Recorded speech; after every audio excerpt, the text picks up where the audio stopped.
সমগ্র বিশ্বের সর্বকালের সর্বযুগের সর্বশ্রেষ্ঠ মহামানব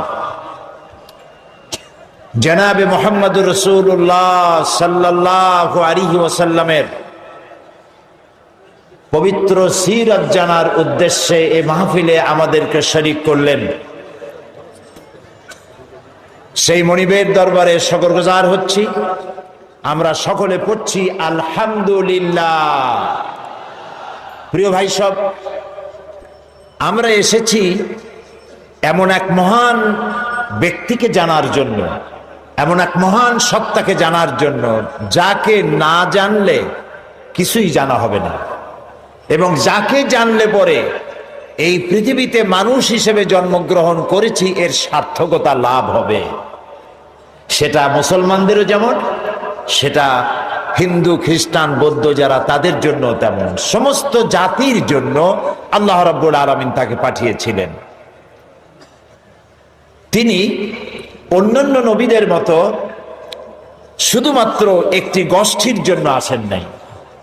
তিনি অন্যান্য জাতির মতো, অন্যান্য নবীদের মতো একটা এলাকার জন্য নবী হয়ে আসেন নাই।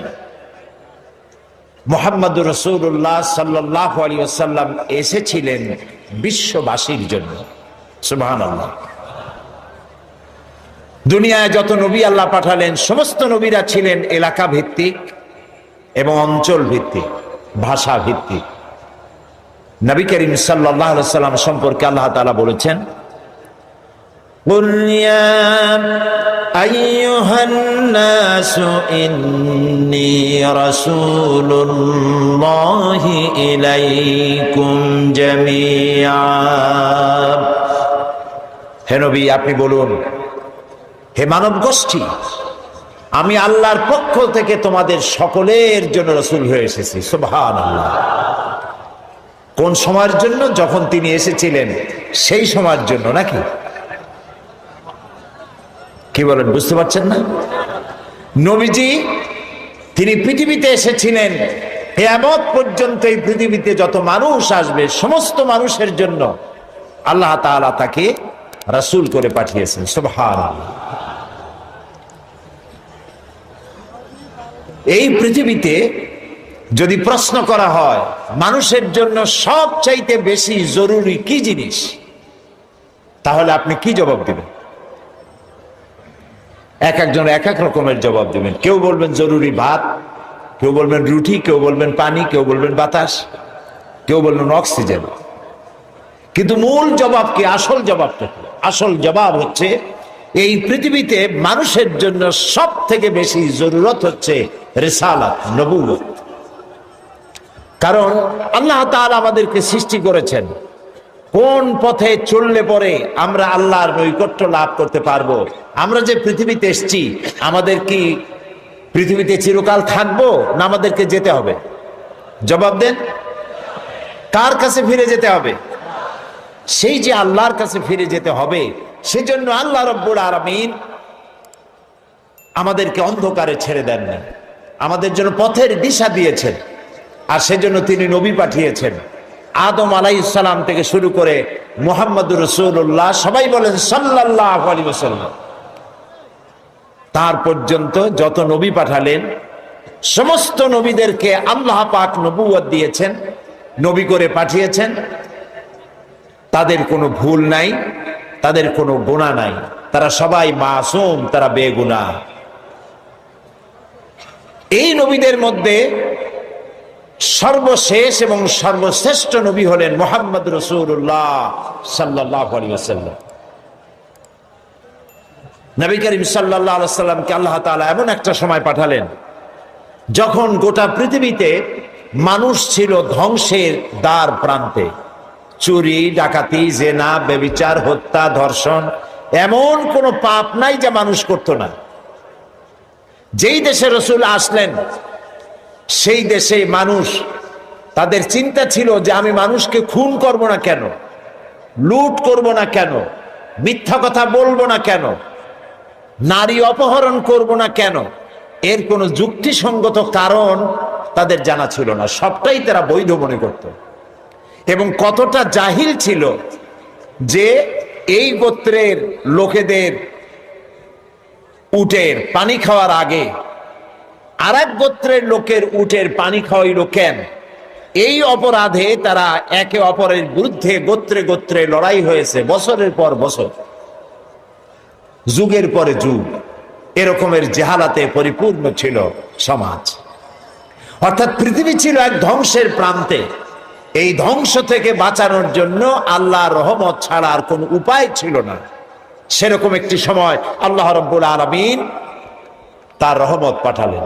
আল্লাহ তাআলা কোরআনে কারিমে বলছেন, ওয়ামা আরসালনাকা ইল্লা রাহমাতাল লিল আলামিন।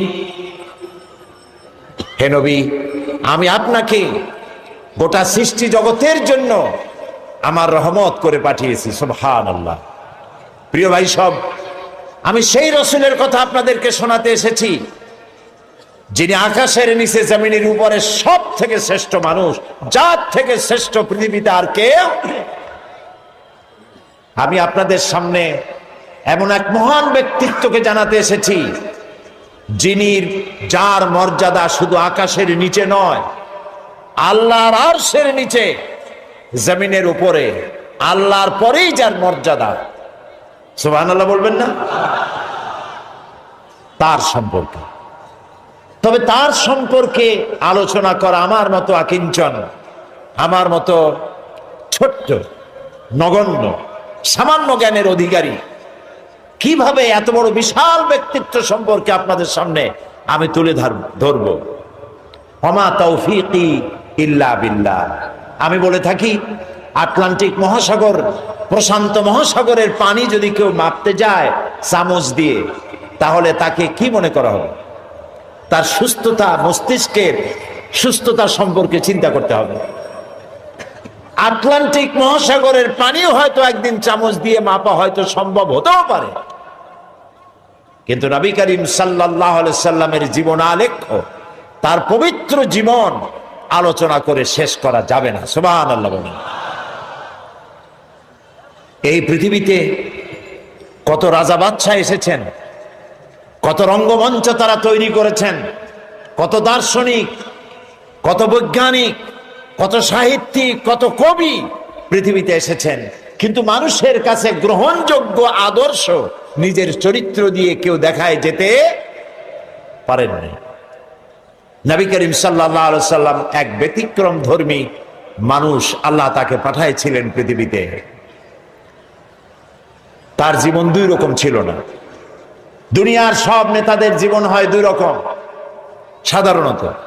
একটা হচ্ছে পাবলিক ক্যারেক্টার, আর একটা হলো পার্সোনাল ক্যারেক্টার। একটা ব্যক্তিগত জীবন, ব্যক্তিগত চরিত্র, আর একটা মানুষকে দেখাবার মতো চরিত্র।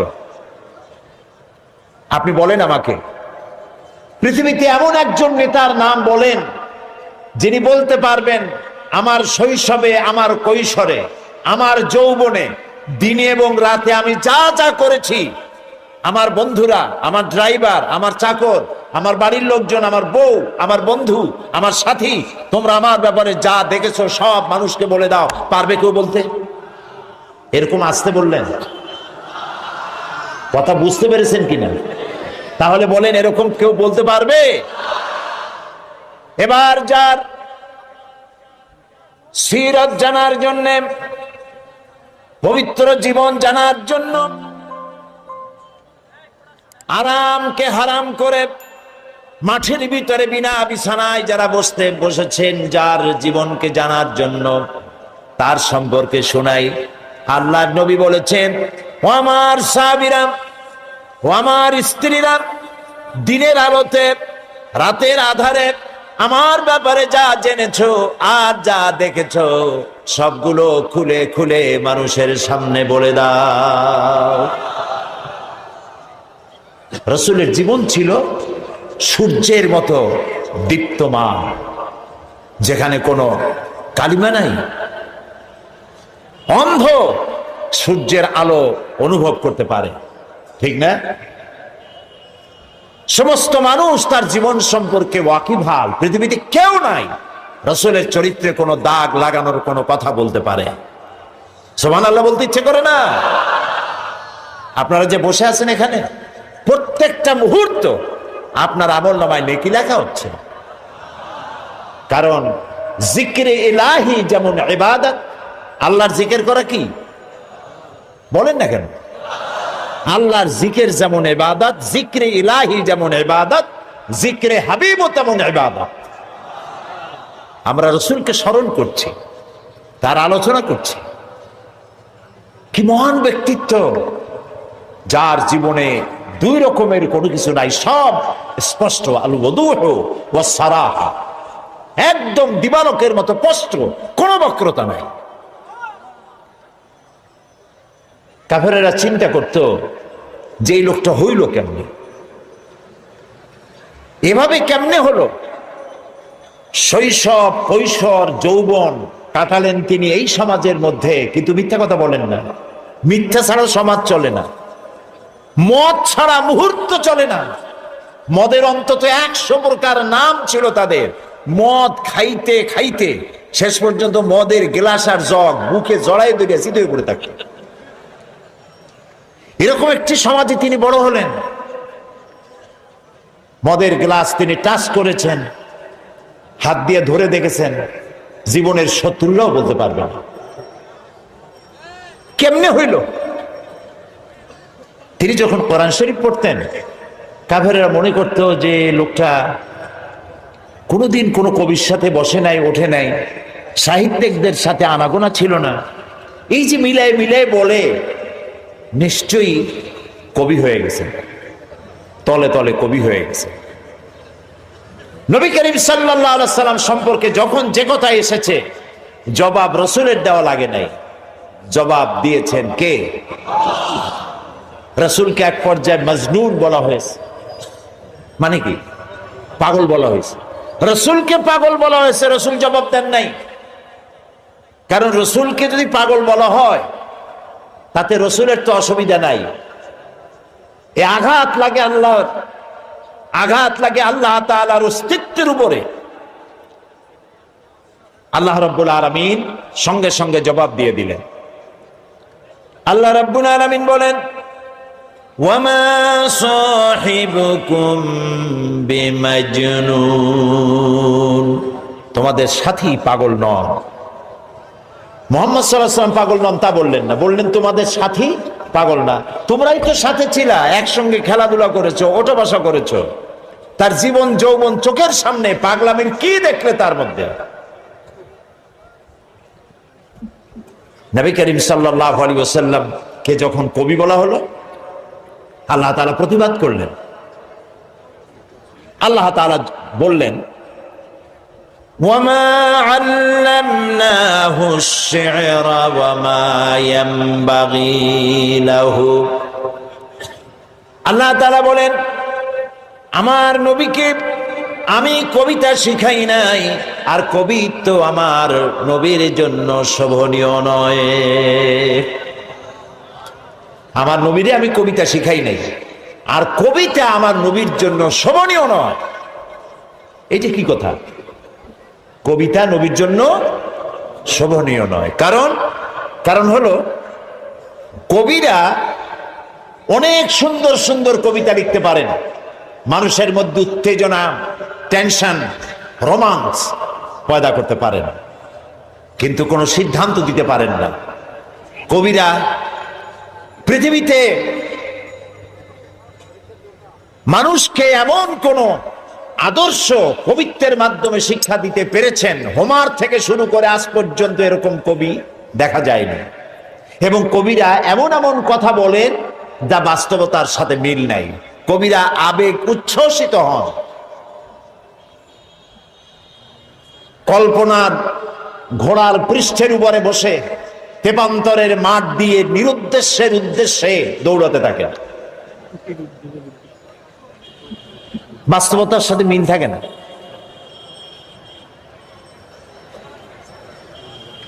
যেমন আমি একটু দেখাই, দৃষ্টান্ত দিলে বুঝতে সুবিধা। কি বলেন? আমাদের জাতীয় কবি কাজী নজরুল ইসলাম, আমি তার জন্য দোয়া করি সব সময়, মনে আসলেই দোয়া করি। আল্লাহ তাআলা তার দোয়াটা কেমনে কবুল করলেন দেখলেন? তিনি বলেছিলেন, মসজিদেরই পাশে আমার কবর দিও ভাই, যেন সকাল সন্ধে মুয়াজ্জিনের আজান শুনতে পাই। দোয়া কবুল হয়েছে? তাও কথা কয় না লোকেরা। ওইখানে বিশ্ববিদ্যালয়ের মসজিদের পাশে তার কবর হয়েছে, সকাল সন্ধ্যা আজান শুনতেছে। ওইখানে আর এক শয়তানের কবরও দিতে চাইছিল। দেখেন, কাজী নজরুল ইসলাম, আমার মন বলে এমন সময় তিনি কলম ধরেছিলেন যখন মুসলমানদের পক্ষে কলম ধরার লোক ছিল না। শুধুমাত্র আল্লাহর নবীর নামে, নবীর শানে যেসব নাত রচনা করেছেন, যেসব গজল কবিতা রচনা করেছেন, আল্লাহ ইচ্ছে করলে এর বদৌলতে তাকে জান্নাত দিয়ে দিবেন। আল্লাহ যেন দয়া করে নজরুলকে জান্নাত দান করেন, আমরা বলি আমিন। নজরুল ইসলামের কথা আনলাম কেন? ওই যে কবিতা, যারা কবি হন আবেগে উচ্ছ্বাসিত হয়ে এমন সব কথা বলেন যার সাথে বাস্তবতার মিল নেই। যেমন তিনি এক জায়গায় লিখেছেন, মোর প্রিয়া হবে এসো রানী, দেব খোবায় তারার ফুল। এখন সত্যিই যদি ওনার, যার প্রতি লক্ষ্য করে নিয়ে কবিতা লিখেছেন, যদি সত্যি ওই মহিলাকে তিনি প্রিয়তমা হিসাবে পেতেন, তো আকাশের তারাগুলি খোপায় দিয়ে দিতে পারতেন। তারপরে তিনি লিখেছেন, জ্যোৎস্নার রং আর রং ধরুন রং মিলাইয়া আলতা বানাইয়া তোমার পায়ে পরাই দিতাম। এটা কি উনি পারতেন? পারতেন না। কবিরা সাধারণত আবেগ প্রবণ হন, আবেগে কথা বলেন যার বাস্তবতার সাথে মিল নাই। কবি হাফিজ, নিশ্চয়ই নাম শুনেছেন, পারস্য কবি। তিনি তার প্রিয়তমা সম্পর্কে লিখেছেন। ফার্সি কবিতাটা আমার এখন মনে আসতেছে না। কবিতার অর্থ হচ্ছে যে আমার প্রিয়তমার লাল গালের উপরে যে কালো তিলটি আছে, একটি লাভ স্পট, এই প্রিয়তমার লাল গালের কালো তিলটি যদি আমি লাভ করতে পারি, আমি পাই, তাহলে সামারকান্দ এবং বুখারা আমি আমার প্রিয়তমার জন্য উৎসর্গ করে দিতে পারি। সামারকান্দ এবং বুখারার বাদশা ছিলেন তৈমুর লং। তৈমুর লং এই কবিতা শুনিয়া পুলিশ পাঠাতেছে, ব্যাটার ধরে নিয়ে বলল, হাফিজ তুমি তোমার প্রিয়তমার লাল গালের কালো তিলের জন্য গলায় দড়ি দিয়ে মরো, কিন্তু আমার রাষ্ট্র বিলিয়ে দেওয়ার অধিকার তোমার কে দিল? হাফিজ দেখলো যে সর্বনাশ, আমার তো জীবনই শেষ হয়ে যাবে। কবি মানুষ তো সাথে সাথে কবিতা পাল্টায় ফেললো, বললো, জাহাপানা আপনি তো ভুল শুনছেন, আমার কবিতার শেষের লাইন আপনি কি শুনেছেন? বললো যে তোমার শেষের লাইন তো ছিল সামারকান্দ ও বুখারা, সামারকান্দ এবং বুখারা মিলাই দেবটা ছিল। তিনি বলছেন না, আপনি ভুল শুনেছেন, ওখানে আমার মূল কথা ছিল সেমনকান্দ অখর মারা। তার মানে হলো আমি বলতে চেয়েছি আমার প্রিয়তমার লাল গালের কালো তিলটি যদি লাভ করতে পারি, তাহলে 3 মণ চিনি আর 1 মণ খোরমা বিলাই দেব। আমি কিন্তু আপনাদের হাসির খোরাক দেইনি, চিন্তার খোরাক দিয়েছি। দুনিয়ার সব কবিরা এভাবে আবেগ প্রবণ হন, উচ্ছ্বসিত হন, রোমান্টিক হন। নবী আবেগ প্রবণ হতে পারেন না। নবী যদি আবেগে উচ্ছ্বসিত হয়ে পড়েন, আবেগে আবেগতাড়িত যদি হয়ে যান, তাহলে তো ইনসাফ করতে পারবেন না।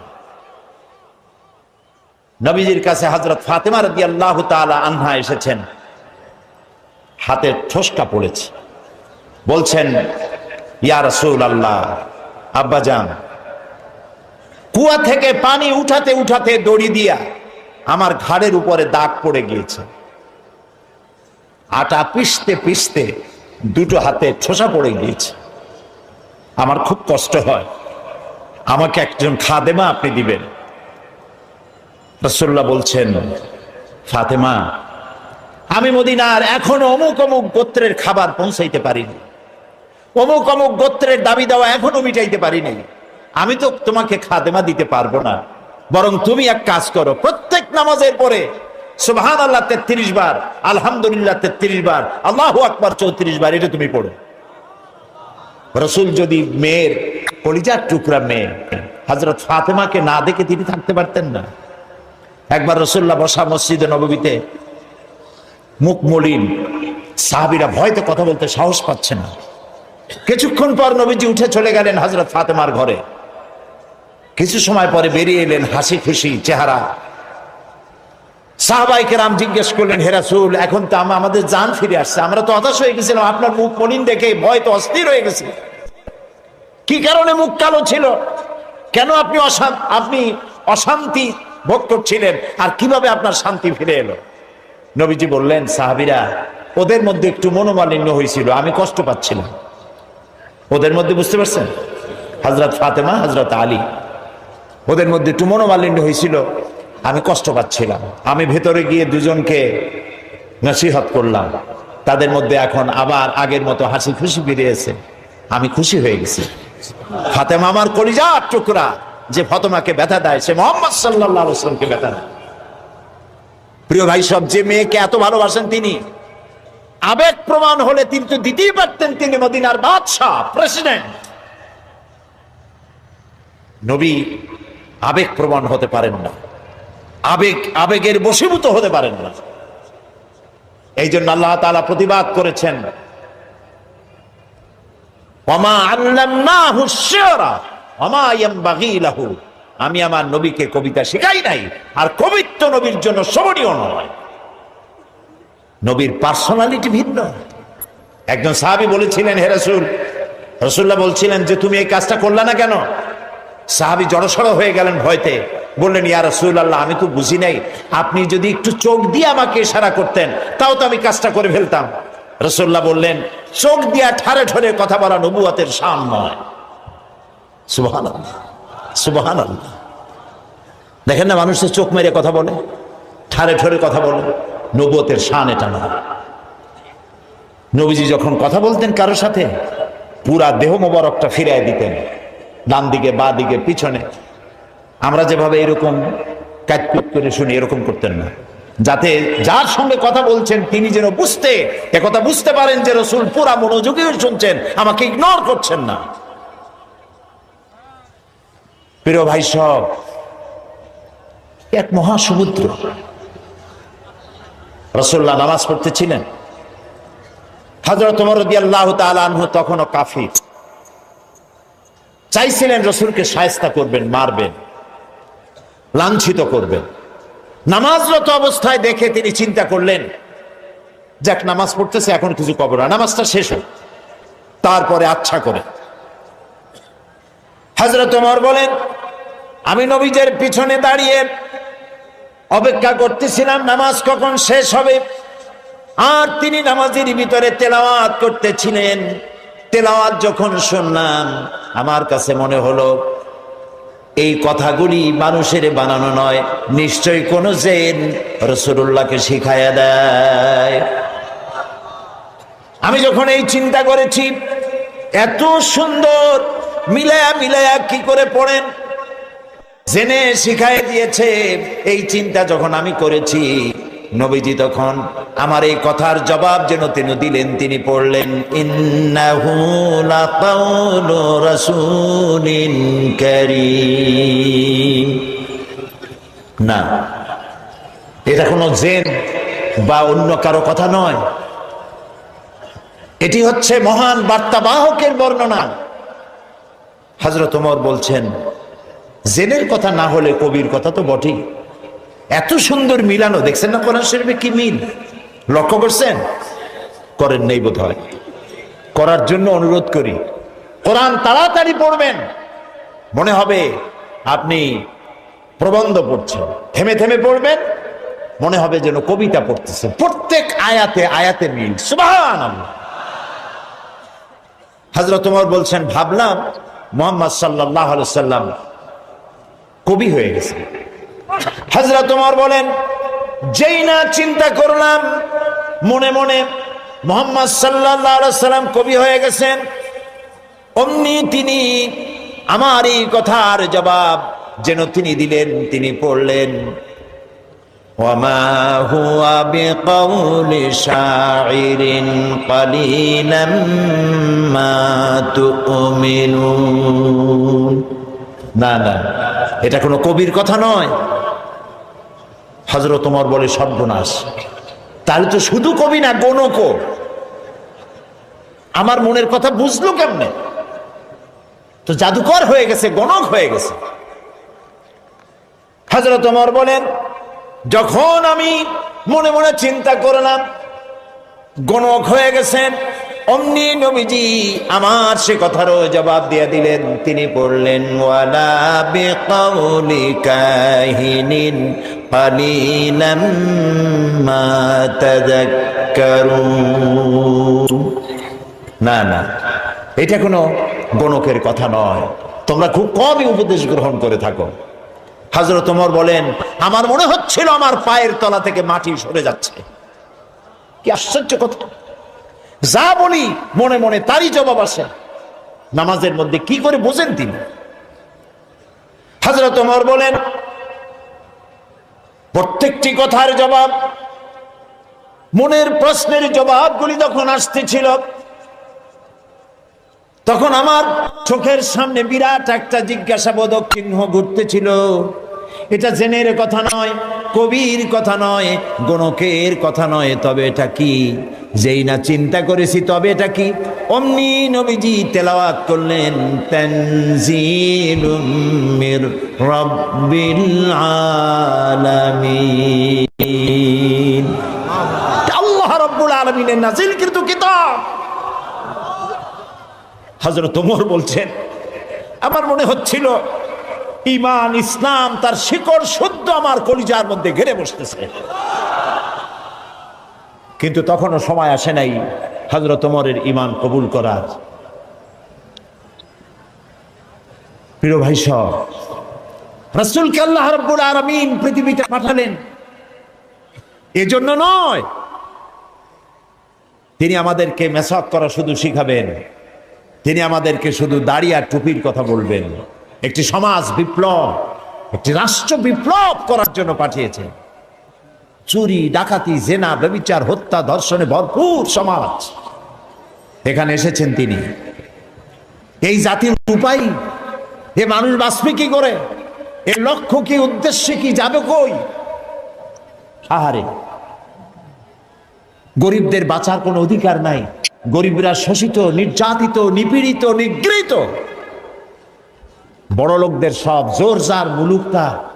আর নারী, নারীর জীবনের তো কোনো দামই নাই। নারী হয়ে জন্মগ্রহণ করাই আজন্ম পাপ। মেয়ে হয়ে জন্মগ্রহণ করেছে, আষাঢ় মেরে মেরে ফেলতেছে। রাসূল এই জিনিসগুলি দেখলেন, নিজের চোখে অবলোকন করলেন। একটা ব্যতিক্রমী স্বভাব দিয়ে তিনি তৈরি হচ্ছেন। লোকেরা লক্ষ্য করলো, এক পর্যায়ে মক্কার লোকেরা রাসূলের নাম ভুলে গেল। নাম ছিল কি? নাম কি? মুহাম্মদ। বলেন নাম কি? সবাই বলেন সাল্লাল্লাহু আলাইহি ওয়াসাল্লাম। মনে থাকে যেন, রাসূলের নাম যখন শুনবেন, যখন পড়বেন, কি বলবেন? ভুলে যাবেন না। লোকেরা নাম ভুলে যেতে বসলো কেন? তিনি পরিচিত হলেন আল আমিন বলে। লোকেরা বলা শুরু করলো, এই ঘটনার জন্য যাও আল আমিনকে বলো, চলো আল আমিনের কাছে যাই, ওই যে আল আমিন আসতেছে। বিশ্বাসী হিসাবে পরিগণিত হলেন সকলের কাছে, বিশ্বাসী, এবং নাম আরো হলো সাদেক, সত্যবাদী। নবীজি যখন মক্কা থেকে হিজরত করে মদিনায় যান, যাওয়ার সময় হযরত আলীকে বলেছিলেন, আলী, আল্লাহ তাআলা অর্ডার করেছেন আমাকে মদিনায় যাওয়ার জন্য হিজরত করে, তুমি আমার বিছানায় শুয়ে থাকো, আর একটা কাগজ কলম নাও, একটা লিস্ট তৈরি করো। হযরত আলী বলেন, আমি লিস্ট দিলাম আমানতে। সেই আমানত যারা রাখছে অধিকাংশ কাফেরের আমানত রাখছে। কার কাছে? মুহাম্মদ সাল্লাল্লাহু আলাইহি ওয়াসাল্লামের কাছে আমানত রেখেছে। কেন? কাফেরেরাও বুঝতো যে সব নেতার পিছনে ঘুরি, এগুলো শয়তানের চাইতেও খারাপ। মুহাম্মদ সাল্লাল্লাহু আলাইহি ওয়াসাল্লামের সাথে বিরোধিতা করি নেতাদের জ্বালায় পড়িয়া। আসলে তার মতো ভালো মানুষ আকাশের নিচে, জমিনের উপরে আর নাই। কাফেরেরাও বুঝতো।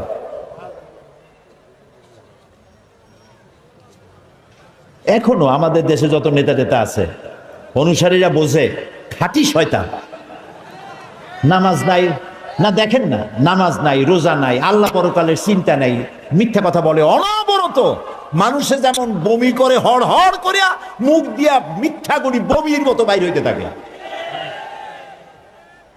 একটা ভালো কথা বলতে জানে না, শুধু অসত্য আর মিথ্যা বলতেই থাকে, আমানতের খেয়ানত করে।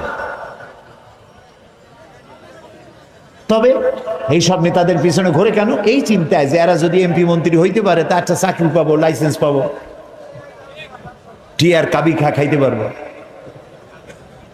জি, নাম রাখছে কাবি খা, তার মানে হলো খাবি খা।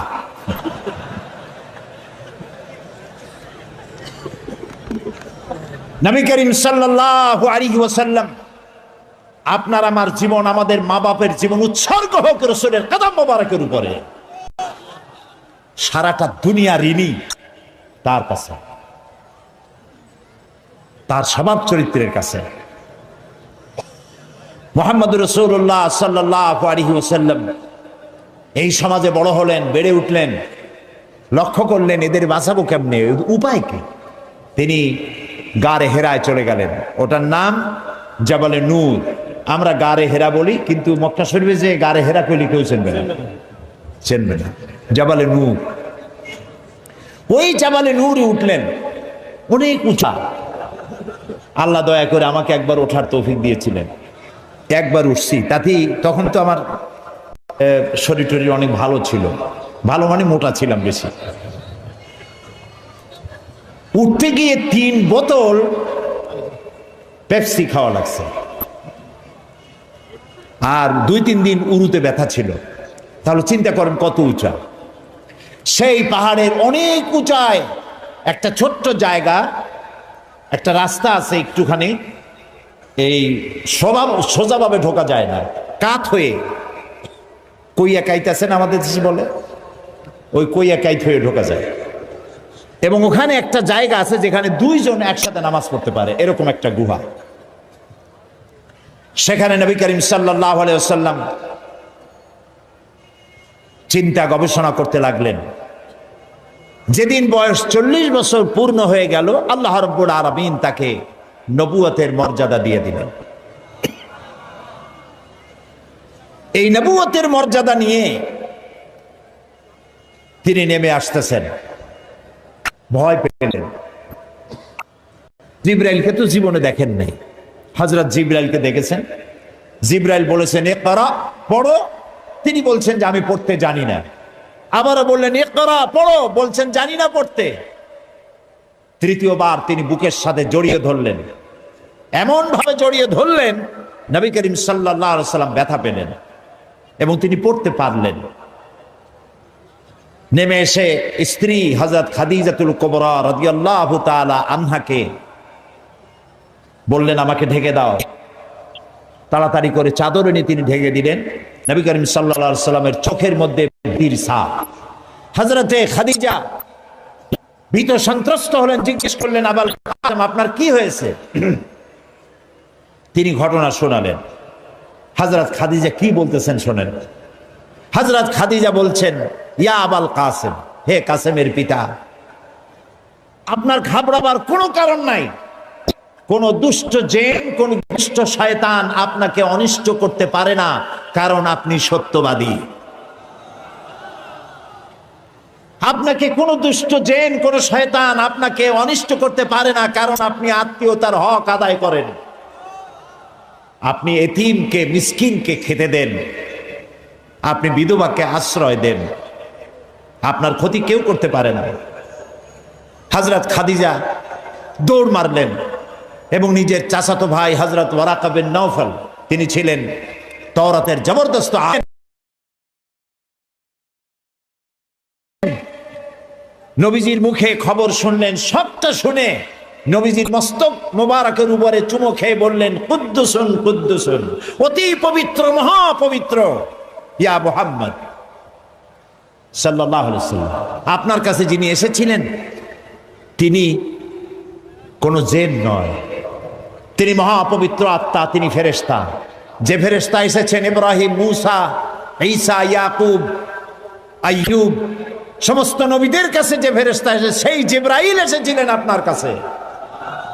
তাওরাতে আমি যা পড়েছি তার সাথে মিল হয়ে যাচ্ছে, আপনি আখিরি জামানার পয়গম্বর।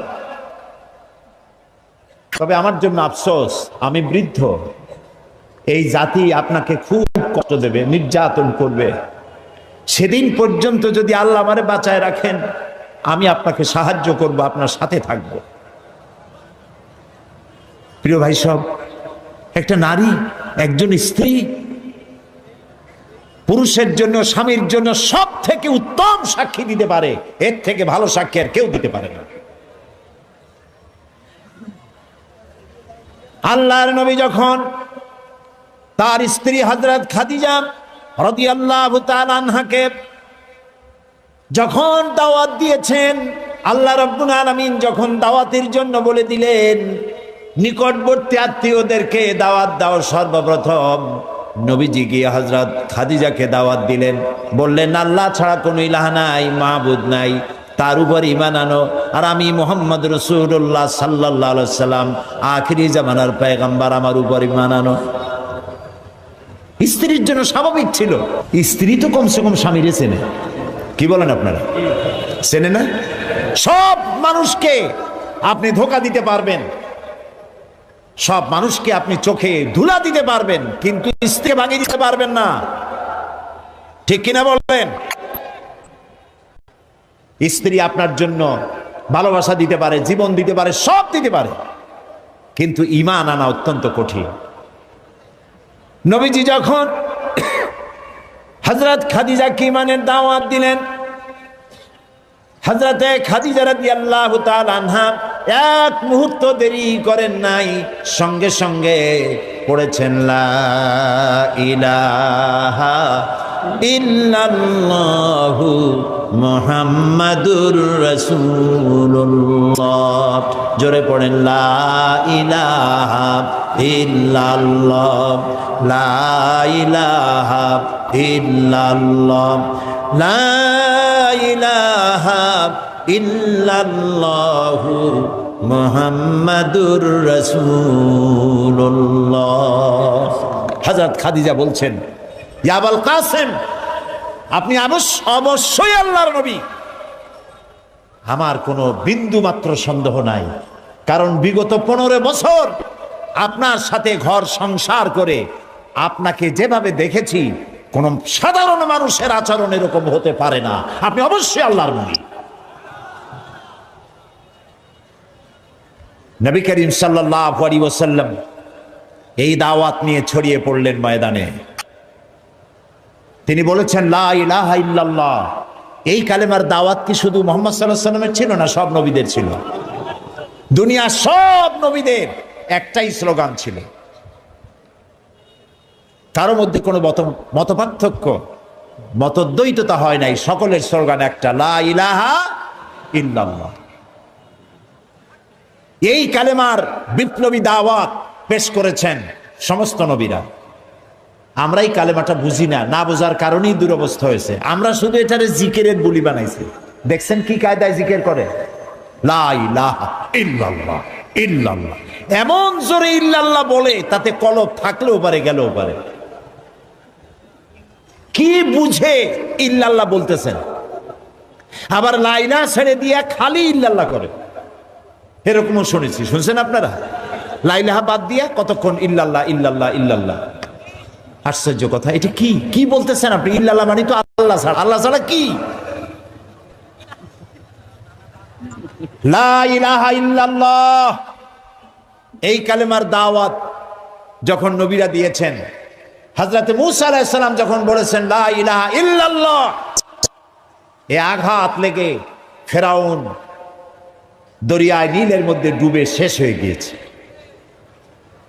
হযরত ইব্রাহিম আলাইহিস সালাম যখন বলেছেন লা ইলাহা ইল্লাল্লাহ, নমরুদের গোষ্ঠী সাফ হয়েছে, জুতা পিটা খাইয়া দুনিয়া থেকে বিদায় হয়ে গেছে, ঠিক না ভাই? মুহাম্মদ সাল্লাল্লাহু আলাইহি সাল্লাম যখন বলেছেন লা ইলাহা ইল্লাল্লাহ, তখন আবু জাহাল, আবু লাহাব, উতবা, শাইবা, মুগীরা এ সবগুলির গায়ে আগুন জ্বলে গেছে। কেন আগুন জ্বললো? তারা বুঝছে লা ইলাহা ইল্লাল্লাহর অর্থ কি।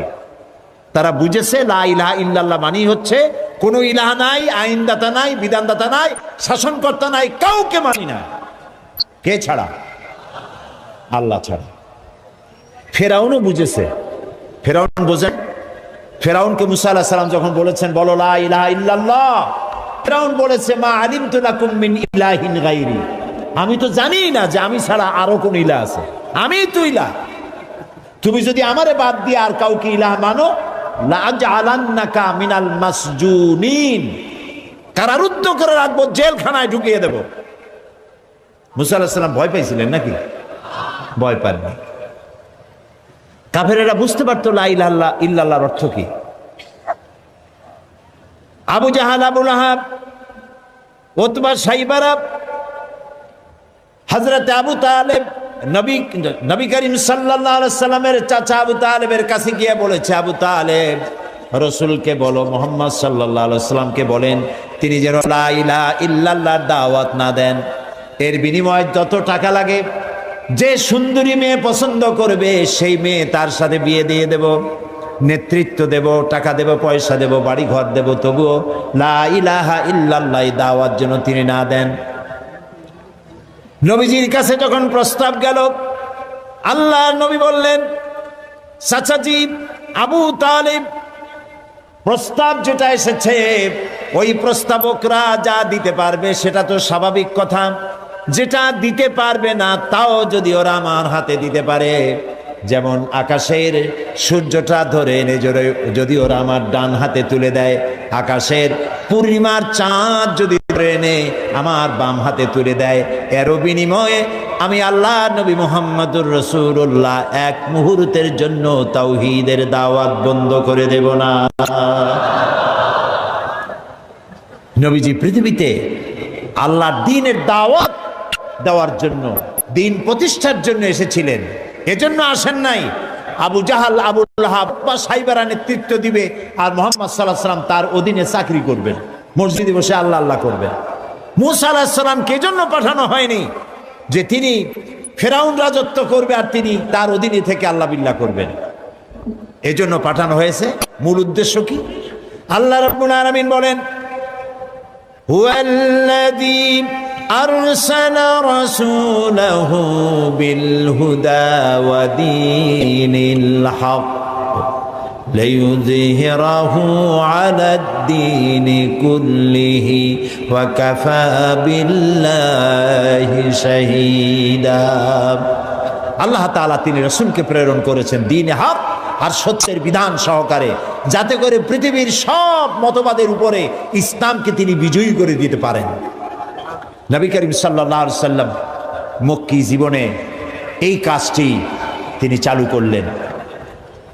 নবী করিম সাল্লাল্লাহু আলাইহি সাল্লামকে আল্লাহ রাব্বুল আলামিন সব রকমের সম্মান এবং মর্যাদা দিয়ে পৃথিবীতে পাঠালেন দ্বীনকে প্রতিষ্ঠা করার জন্য। 13 বছর সময় লাগলো মক্কায়। কয় বছর লাগলো?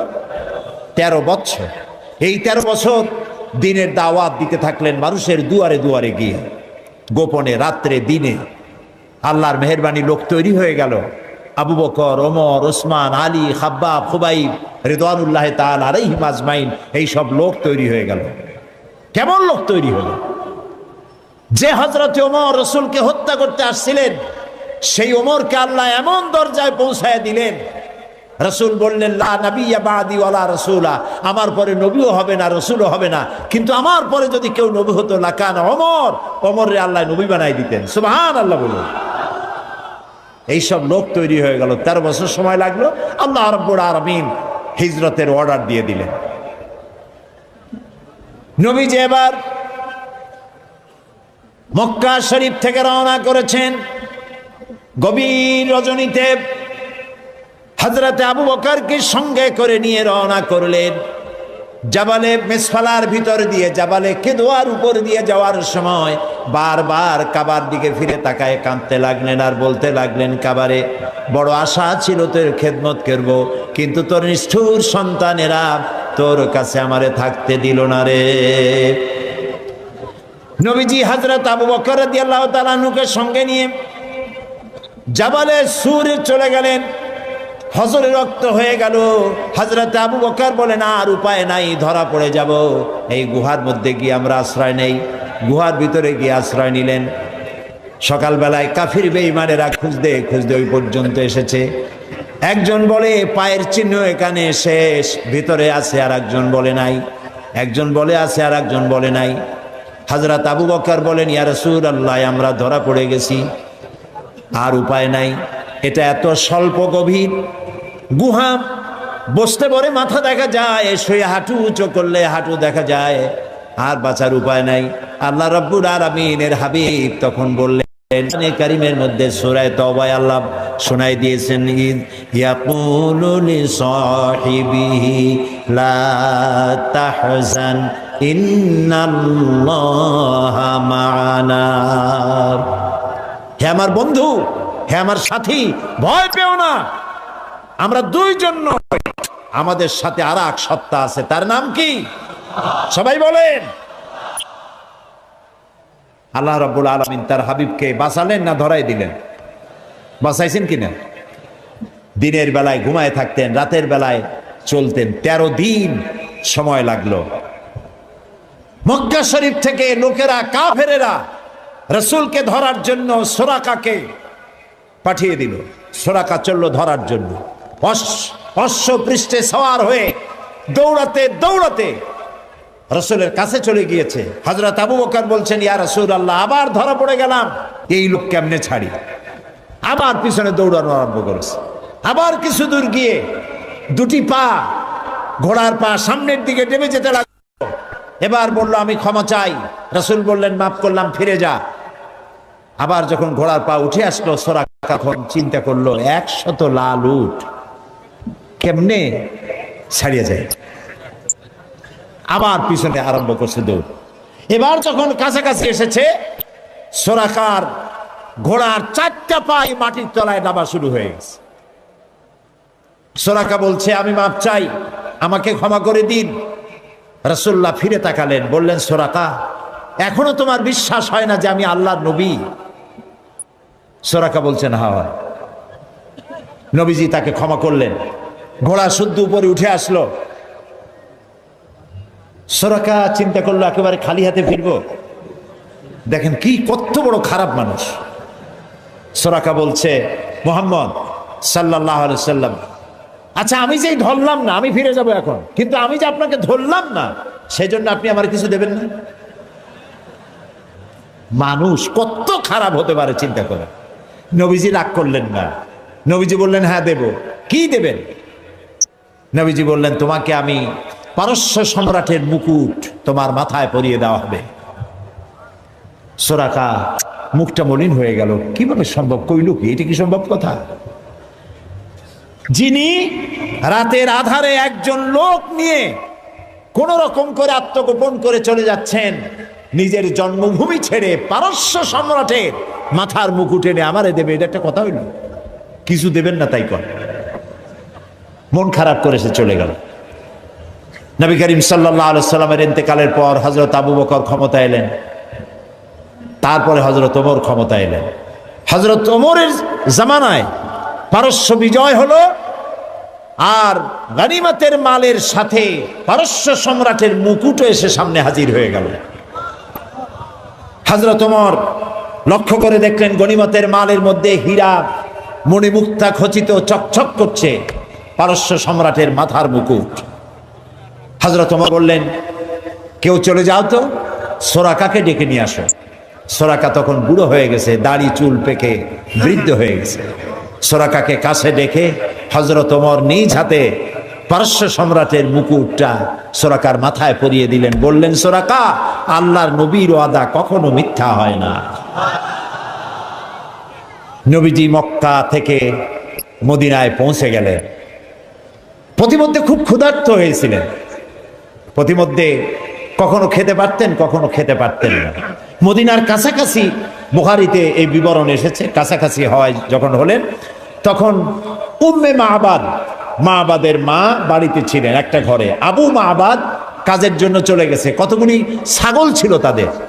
এই মরুভূমিতে কোনো খাবার নাই, ঘাস নাই, ছাগল সব, বাচ্চা নাই, দুধ নাই, সব শুকায় গেছে। নবী করিম সাল্লাল্লাহু আলাইহি ওয়াসাল্লাম ক্ষুধার্ত, হযরত আবু বকর ক্ষুধার্ত, বাড়ির মধ্যে গিয়ে ঢুকছেন। উম্মে মাবাদকে জিজ্ঞেস করলেন, মহিলাকে জিজ্ঞেস করলেন, তোমার ঘরে কি কোনো খাবার আছে? তিনি বললেন, পথিক, আমার ঘরে কোনো খাবার নাই। আচ্ছা, দুধ আছে? তিনি বললেন, না, দুধ পাবো কোথায়? কই যে ওই যে একটা ছাগল দেখা যায়, একটা বকরি দেখা যায়। তো বললো যে, আপনি দেখতে পাচ্ছেন না এই বকরি কত কৃষ, একেবারে শুকায় গেছে, ওর তো বাচ্চা নাই, ও দুধ দেবে কেমনে? রাসূলুল্লাহ বললেন, তুমি বকরিটা আমার কাছে নিয়ে আসো। মহিলা বকরিটা কাছে নিয়ে এলেন। রাসূলুল্লাহ বকরির ওলানে, ওলান বলে না, ওলানে হাত দিলেন। উম্মে মাবাদ বললেন, আমি তাকিয়ে থাকলাম, বকরি তার দুটি ঠ্যাং ফাঁক করে দিল পেছনে, আর ওলান বড় হয়ে মাটিতে ঠেকে গেল। রাসূলুল্লাহ বললেন, একটা পাত্র নিয়ে আসো। একটি পাত্র আনা হলো, বড় এক পাত্র দুধে ভরে গেল।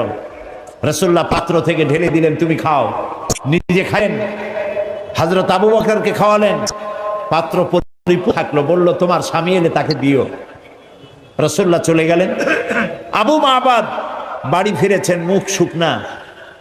হঠাৎ করে দুধের দিকে চোখ পড়লো। বলল, তুমি দুধ পাইলা কই? আবু মাবাদ বলছে, পুরুষ বলছে যে, আমি তো সারাদিন কষ্ট করেছি, কিছু খাই নাই, তুমি দুধ পেলে কোথায়? উম্মে মাবাদ বললেন, আমাদের বাড়িতে দুইজন মেহমান আসছিলেন এবং যা ঘটনা ঘটলো পুরা ঘটনা তিনি শোনালেন। আবু মাবাদ জিজ্ঞেস করেন, আচ্ছা বলো তো লোকটি কেমন, দেখতে কেমন? উম্মে মাবাদ বলছে, আবু মাবাদ, আমি সেই পুরুষটির কথা কি বলবো, আমার জীবনে এত সুন্দর সুপুরুষ আমি জীবনে দেখি নাই। তার চক্ষু আনত, তিনি উপরের দিকে তাকায় কথা বলেন না, প্রয়োজনের বেশি একটি কথাও বলেন না। তার চলা, তার বসা, তার কথা, মুখের বাণী মণিমুক্তার মতো আমি সারা জীবনে এমন মানুষ দেখি নাই। আবু মাবাদ বৃদ্ধ মানুষ সব শুনে বলল, খুব সম্ভব তাওরাতে যে শেষ নবীর কথা শুনেছি নিঃসন্দেহে তিনিই হবেন, আমার ভাগ্য খুলে গিয়েছে। প্রিয় ভাই সব, রাসূলকে আল্লাহ রাব্বুল আলামিন এমন সৌন্দর্য দিয়েছিলেন, পৃথিবীতে এত সুন্দর সুপুরুষ পৃথিবীতে আর আছে নাই। এই দুনিয়ার কোন শিল্পী তার তুলি দিয়ে, রং দিয়ে এত সুন্দর ছবি আঁকাইতে পারবে না পৃথিবীর কোন মানুষ। কারণ এই ছবি এঁকেছিলেন যিনি, তিনি শিল্পীর শিল্পী। তিনি কে?